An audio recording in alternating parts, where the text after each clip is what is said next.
Hi, welcome to another unboxing by Does Nothing Gaming. I'm sure you're sick of these already. Today we're looking at the X-Wing Miniatures game Wave 8 Misthunter. It's mist hunting and it's Wave 8. Ooh, this camera focuses automatically. I like it. If I had $2,500, I might even consider buying this camera. Alright, so opening up the plastic. Nice. So as you know, this is my favorite part of opening these blister packs, is all the cut and scrapes that you get to your hand. Misthunter's pretty cool. Again, I'm glad that they're still able to use the EU for these ships. There we go, there's that giant pack.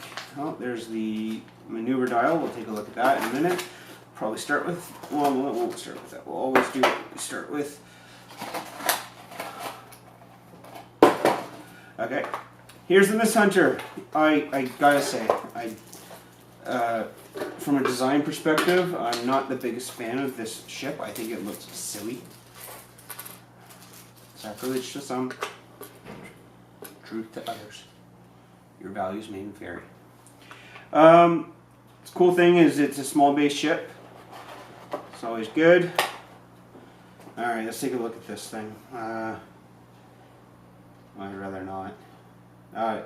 This thing, to me, screams 70s sci-fi more than just about any other ship I've seen from the Star Wars X-Wing community. Like, this thing just looks silly. It looks like... I'm not going to finish that thought. It looks really bad. I don't like the design of it at all. Thankfully, we know why it's generating so much excitement. And again, if you play X-Wing, it's impossible to miss some of the things that are coming out.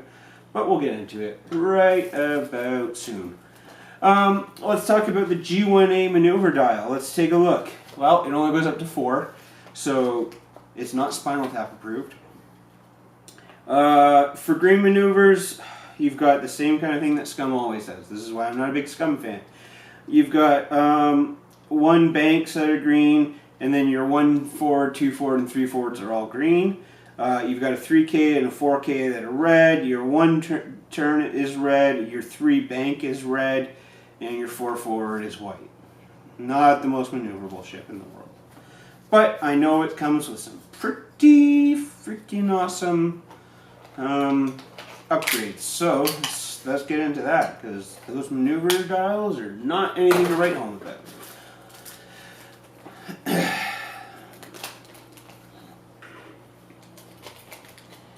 Alright, let's try and get out of this bag. Alright, so what do we got? We got, well, at least it's got a little bit of better survivability. It's got 4 hull and 4 shield. It's got 3 attack and 1 evade, so it's going to be super susceptible to DLTs. Not that anybody uses those. Hey, it's got a cloak token, so we know there's something interesting coming, because there's only been one other ship that's been able to use cloaks. Speaking of which, if you play this, and I'm wondering if in your meta and wherever you are, if you've seen a Return of the Phantom in your scene too, because I certainly have. I mean, I've played a couple store championships recently, and I would say there was, I don't know, of all the Imperial players playing in them, like half of them had a Phantom on their list. It's come back in a big way. I think people underestimated what that change would do. You know, what that change would do. Alright, there is some... So, every single one of these upgrade cards is new. Every single one. We have some really cool stuff. So, we have the very first dual-sided card. This is called Adaptability. It's a 0 point EPT. As you can see on this side, it decreases your pilot skill value by 1. And on this side, it increases your pilot skill value by 1. It's not limited. It takes up an EPT slot, but it is 0. I don't know exactly how this is going to be used yet. I just know it's going to be used. People are going to find a use to get that, because that is a veteran instincts. For instance, what do we got? We got like Dengar, he's 9. Instead of putting veteran instincts on him, if you want, you can put on You can put on adaptability, and he's a 10, and it costs you nothing, which is great because he's already at 45 points for him and his title. So that's awesome. We've got adaptability there. So you got 2 of those. So that's pretty neat. Next up, you've got electronic baffle. It's so much better than the analog baffle that they used to use. When you receive a stress token or an ion token, you may suffer 1 damage to discard that token. I say no. I don't like taking damage.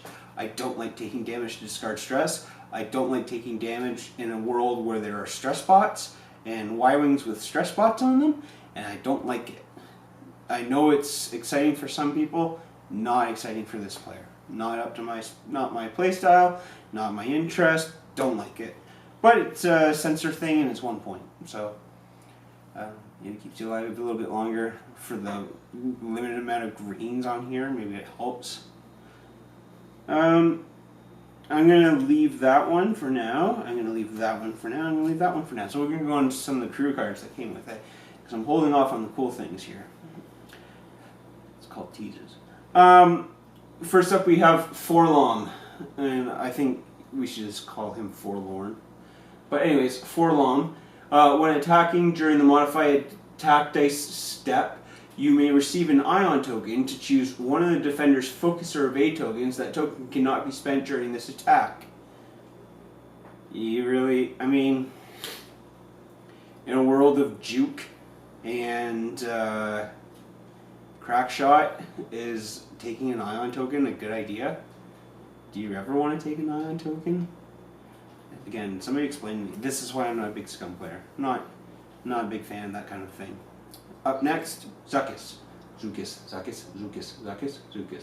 Anyway, he's also a 1 point crew member. When attacking, you may receive any number of stress tokens to choose an equal number of defense dice. The defender must reroll those dice. I don't understand what's going on with this wave. I could get it if these guys are heavy on the greens like the IG-88s, where getting rid of stress was not an issue. So far, all I've seen is the ability to get rid of stress by taking damage, or by like taking more stress. Like I don't get it. You need actions. Action economy is a huge part in this game. It's why tie swarms are back. Like, it's denying actions is huge in this game, and you're just gonna voluntarily do it to make somebody reroll defense dice. Again, in a world with crack shot, I don't think so. Sorry guys, not interesting to me. I probably won't be trying that. If somebody has a really interesting build that uses that, please let me know. I'd be really curious to see it. Let's go for the title next. So, the Misthunter title. It's unique to that ship, which is not at all surprising, because why else would it be on anything else? Your action bar gains the barrel roll icon. You must equip 1 tractor beam upgrade card, playing its squad point cost as normal. Well, since it's bringing up upgrade cards and 0 the tractor beam, we'll talk about it. But this is a 0 point title, like it a lot more than a 12 point title. Let's talk about that tractor beam. Here it is, Tractor beam.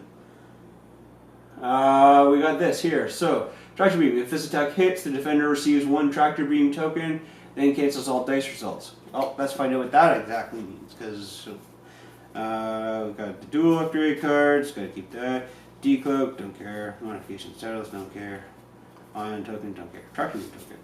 Let's talk about this. It's pretty cool, because I know this is one of those things that has everybody super, super excited. So you assign you do the tractor beam attack, it takes no damage, but here's what you do. You assign the token, and it says the agility value of that ship is reduced for 1 for each tractor beam token to a minimum of 0. So just keep stripping away people's tractor beams during the combat. Keep hitting them with a tractor beam, so you're going to see probably swarms of these guys. Then you've got an end phase, remove all tractor beam tokens from the ship. Okay, fair enough. The first time a small ship receives a tractor beam, each round, the opposing player chooses one of the following effects. Perform a barrel roll using the one maneuver template. The opposing player selects the direction of the barrel roll and the final position of the ship, or you can perform a boost using the one forward maneuver template. So I'm boosting you. This says it's not an action maneuver and can cause the ship to overlap obstacles, but not other ships. So you're going to see people barrel rolling you onto an asteroid. You're going to see people boosting you onto an asteroid. You're going to see people. The question is, and again, I haven't read the latest FAQ, but I'm pretty sure this is how it works, that you're no longer allowed to barrel roll off the side of a board. The question is, can you be barrel rolled off of a board? That's going to be an interesting thing. This is a huge card, and people are really excited about it. I think it'll be really interesting to see exactly how it works out. Certainly you don't want to get hit by it, so evades and stuff are going to do it. I think you're going to see quite a few Misthunters, and what kind of upgrade is that? That is a cannon. So you could M3A swarm 4 of these. You could put these on 4 Y-wings. And it's range 1 to 3, so you can have some fun with it. I mean, you're going to see, the only problem is there's only one of these cards in the pack. Are you going to buy 4 Misthunters, which are not cheap, in order to get 4 of these cards? There's some people who do it. I don't know. I'm not sure I would. We'll see how it works out. It'll be really interesting what this wave does to the meta. Can't wait to see it. Not that it really is a meta at the moment, which is also awesome. So, up last in this upgraded cards pack is the cloaking device. Man, the camera hates this card. Small ship only action, perform a free cloak action. At the end of each round, if you are cloaked, roll 1 attack die on a focus result, discard this card and decloak or discard your cloak token. 2-point upgrade. Again, I don't like that FFG has only included one of these. I think they could have included another one. It's an interesting thing because it's not limited to the whatever this thing is, the Misthunter. It's not limited to it. It's an illicit upgrade, so you can put it on almost all of the scum ships. Pretty cool. Quickly, let's run through what the pilots can do here. Starting from the bottom, going to the top, much like Drake, you have the pilot skill 3 Ruthless Freelancer. There it is. It's got focus, target lock, and evade. Next is Gand Findsman. He has nothing of note, but he is pilot skill 5 and 25 points. Then you've got Forlom, and he's apparently blowing up a rebel transport in this. It says at the... There we go. There we go. At the start of the end phase, you may assign one of your stress tokens to another ship at range 1. Well, see how that goes. And last but not least, Zukis. Did I do that joke already? Yeah. He's pilot skill 7. He's got a bunch of upgrades there. When attacking, you may roll 1 additional attack dice. If you do, the defender rolls an additional defense dice. Well, anyone who's played any amount of X-Wing knows there's one thing you really can't count on in this game: green dice. So it's a gamble. But all in all, that's the Misthunter. I thought this was going to be a really cool wave for Scum and Villainy. I gotta say, off the top of my head, I'm not that enthused by it. I still don't like their maneuvers. I still don't like their health and versus their point cost. There's going to be cool stuff in it, but right now, if I had to play and choose between the NASCAR ship, which is what I call the punishy one, watch the other video, link in the description below, or the Ghost, I'm going for the Ghost over both of these. Tractor beam, be damned. But again, tell me why you're excited by it, apart from adaptability, which is one of the only cards I'm really excited about. Let me know what you think in the comments below, and I'll see you on the very last Wave 8 ship coming up soon.